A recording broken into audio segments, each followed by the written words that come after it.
welcome to my views and news. Sunday's first video, first news story is about former Ethiopian Minister Takle Banti, who was heckled by Ethiopian diaspora members in the US. Takle was removed from Ethiopian cabinet a few days ago, and rumors were circulating before and after his removal that he was involved in corruption, though we have not seen any official confirmation from the government that he was removed for corrupt practices. What is he doing in Washington? Who confronted him?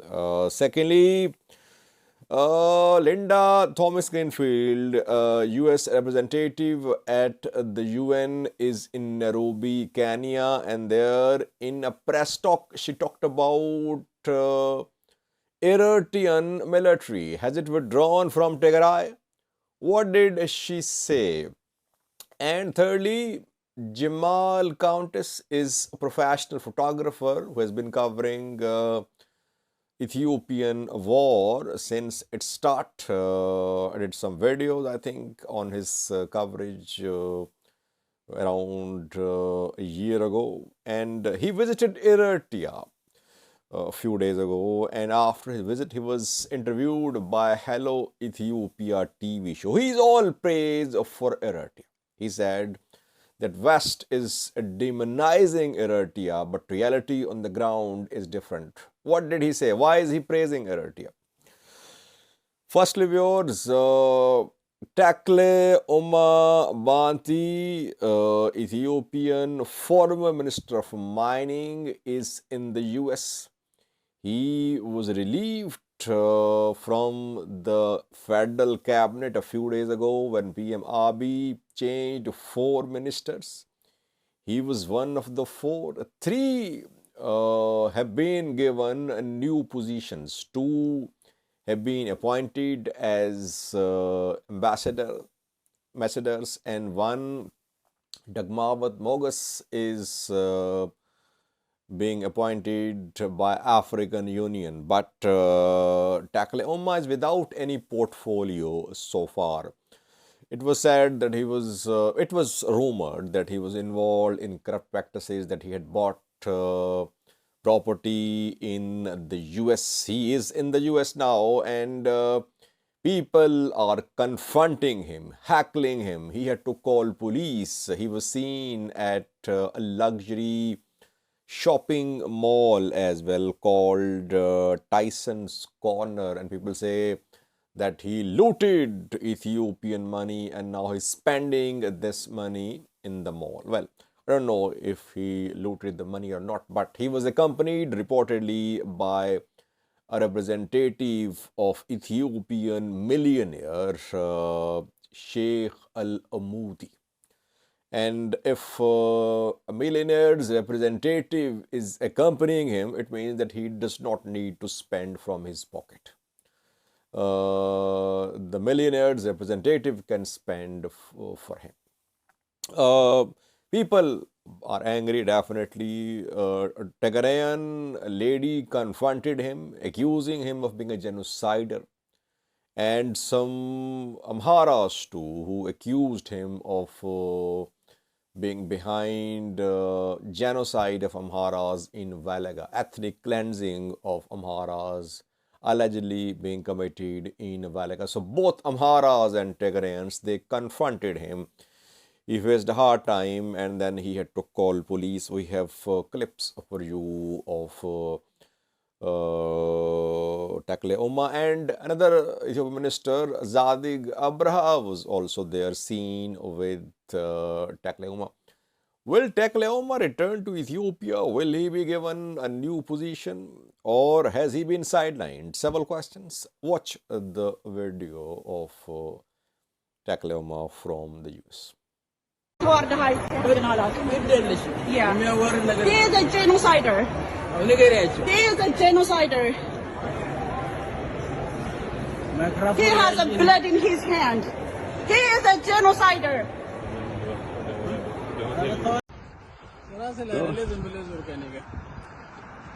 እኔ ለወገኖቼ ትልቅ ስራ ነው። ይሄ ስራው ይቅርብኝ። ድምጽ ሆናለሁ ለኢትዮጵያኖች። በሚሊዮን የሚቆጠሩ ወለጋ ህፃናቶች እናቶች ምንም የማያውቁት ሲገደሉ ለፖለቲካ ጥቅም ብላችሁ ህዝብን ከህዝብ ስታጋጩ ስትከፋፍሉ.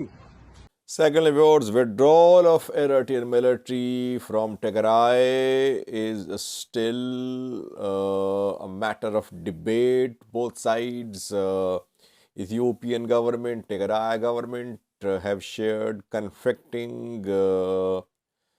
claims.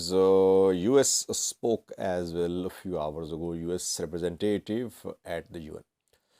It started when the Shomeg Amacho, ENDF Major General briefed military officials of different countries, African Union officials and aid organizations in Addis Ababa, and he said that non-ENDF forces had left Tigray.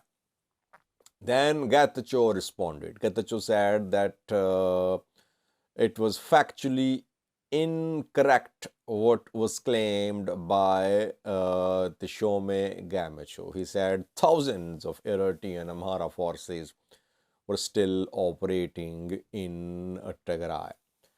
And then Linda Thomas Greenfield spoke. She is US ambassador representative at the UN. She's visiting Kenya. She was in Nairobi last night, and there, in response to a question about the withdrawal of Eritrean military, she said that the US had learned that Eritrean military had been asked to leave. Very important point, this one, that Eritrean military has been asked to leave. It means that a message has been conveyed to Eritrean military, of course, by Ethiopian government.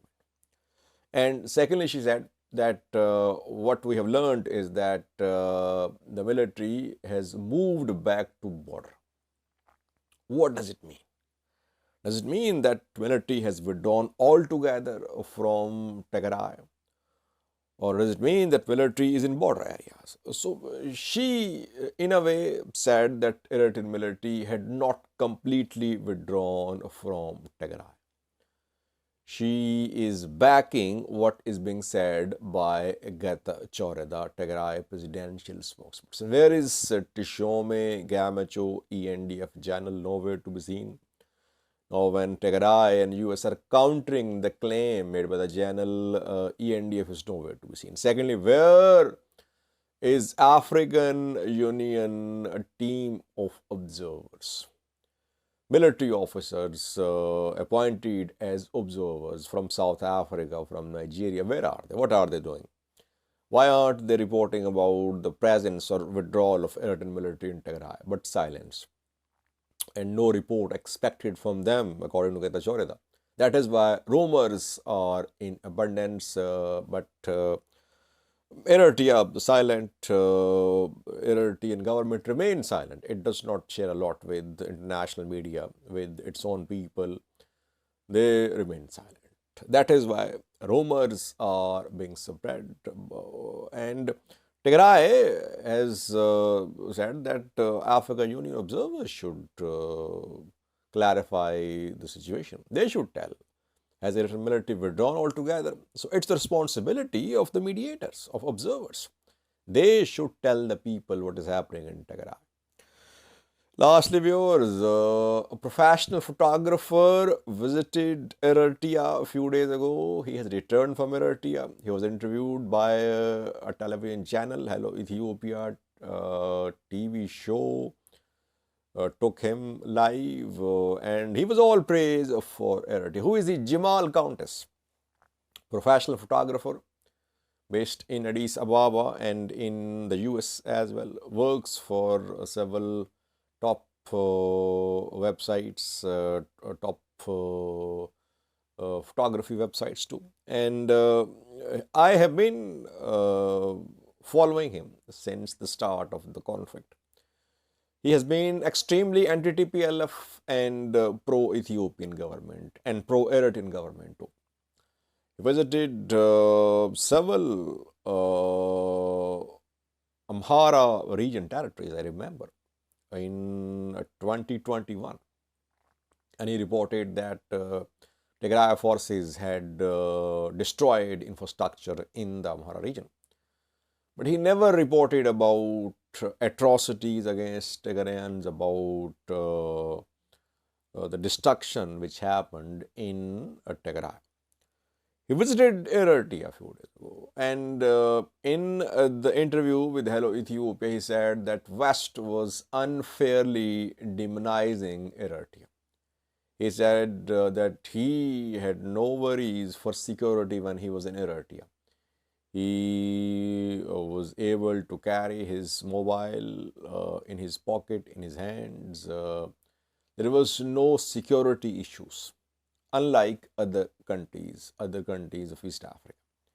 Secondly, he said that people very loving, respectful, and no restrictions by the government. He was allowed to do photography. And thirdly, he appreciated the environment. He said Eritrea is a clean country, urban clean environment. He visited Asmara, Massawa, and two other places too. Now, problem is that I read a video with Miss Irma a few days ago. We talked a little about the lack of balanced reporting on Eritrea. That those who support Eritrea, they say it's an island of peace. And others demonize, they say that there is nothing positive and good happening in Eritrea.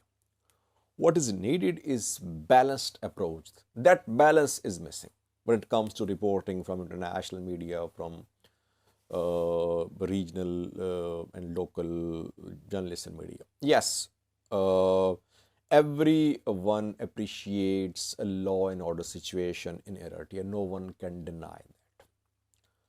There is internal peace.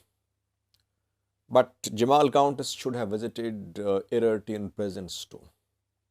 He should have visited the houses of those who were put in prison more than 2 decades ago because they were calling for democratic reforms, journalists, politicians. So he is sharing just one side of the picture, and Western media shares the other side. Balanced reporting is missing. Take a listen to what he said. Thank you for watching. I know you just got back from Eritrea and I can't wait to hear all about it. How was your trip to Eritrea?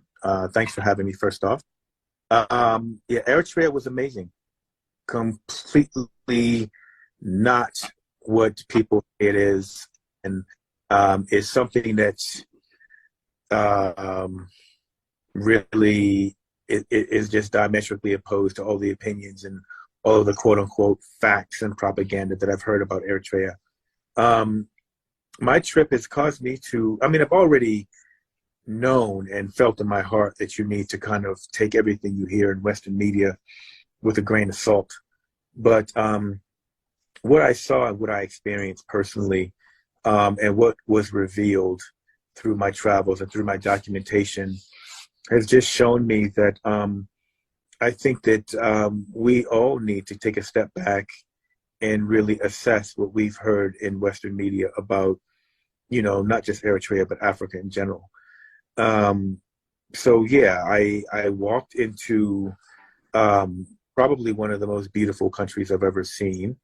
And I walked into an environment where traveling the streets of Asmara, you know, my protocol basically changed, my personal protection protocol, because I, you know, just from experiences in other places, you know, I never carried my cell phone in my pants pockets, never carried my wallet in my pants pockets, never really walked with my camera out on my shoulder or around my neck.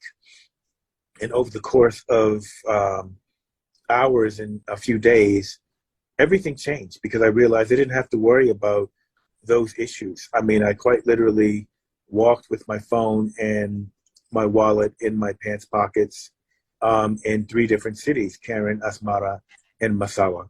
And I never felt any issue or any safety issues. I never felt like, you know, that hunch that you get that something's about to jump off and you had to really kind of, you know, take precautions and deal with things a certain